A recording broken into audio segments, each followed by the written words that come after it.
But হ্যাঁ, definitely give and টেকের ব্যাপারটা ইন্ডাস্ট্রিতে it does exist, it's an open secret, আপনারাও জানেন।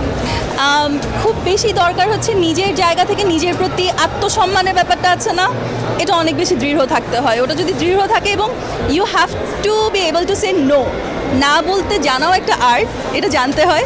সো আমার কাছে মনে হয় সবচাইতে শুরুতে আসে হচ্ছে আত্মসম্মান বোধ। আপনি যখন আস্তে আস্তে করে আগাবেন তখন দেখা যাবে টুকটাক আপনি যেটা করতে চাচ্ছেন বা যে ইন্ডাস্ট্রিতেই হোক না কেন গ্রো করতে চাচ্ছেন ওটা আপনি করে ফেলবেন। এই যেমন গিনিসের যে ব্যাপারটা, it's a big thing actually. আমি এখনও পর্যন্ত এটা কমপ্লিটলি নিতে পারি না যে ওকে বাংলাদেশের হয়ে ফার্স্ট মডেল বা অ্যাক্ট্রেস হিসেবে গিনিস রেকর্ড করা, কিন্তু এই যে আস্তে আস্তে করে টুকটাক অল্প অল্প করে এগিয়েছি, ইট ডিডেন্ট মানে আমাকে হোল্ড ব্যাক করেনি। সো আত্মসম্মান বোধ ইজ ভেরি ইম্পর্টেন্ট। ডেফিনেটলি দেওয়া হয়, আসলে আছে এখানে গুড অ্যান্ড ব্যাড মিলেই তো ইন্ডাস্ট্রিটা। সো এই ধরনের প্রস্তাবও দেওয়া হয়, এই ধরনের প্রস্তাবে অনেকে হয়তো বা এগ্রি করেন, ওটাও আছে। কিন্তু একটা জিনিস আমি আসলে যেটা বলতে চাই যে I have mate some wonderful people in the industry, that's for sure.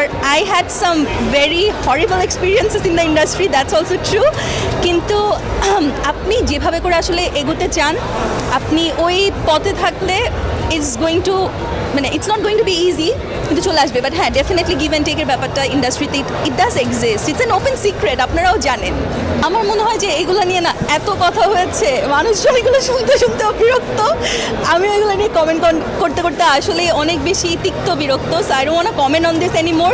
And একটা ব্যাপার হচ্ছে, আমি আসলে ব্যক্তিগতভাবে তো যদিও আমার বিশ্ব শিরোপার যে জায়গাটা এটা মডেল হিসেবেই, কিন্তু I am more trying to focus on acting right now.